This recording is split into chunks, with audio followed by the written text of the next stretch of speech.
Holivude bręsta dar vienas streikas. Aktorių gildija, atstovaujantį apie 120 tūkstančių kino ir televizijos aktorių, teigia išsiųsianti nariams užklausą. Ar šie pritarė streikui dėl naujos sutarties? Pernai vykęs scenaristų streikas sutrikdė televizijų veiklą ir kainavo Los Andželui apie $3 milijardus. Niujorko kino kritikai išrinko filmą apie žuvusių politiką gėjų Milk geriausių 2008 metų filmų. O Los Andželo kino kritikų asociacija antradienį pranešė geriausių išrinkę animacinį filmą Wall-E.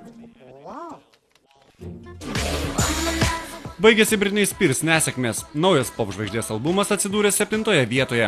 Vien tik Amerikoje albumo Circus parduota daugiau nei 505 000 egzempliorių. Tai yra vienas perkamiausių albumų šiais metais. Michaelo Jacksono namai taps tuštesni. Pop karalius išparduos dalį daiktų pavasarį vyksiančiame aukcione. Tarp pardavimų skirtų daiktų bus ir vartai garsėja jo rančą bei blizganti pirštinė, su kuriais nusifilmavo vaizdo klipe Billie Jean.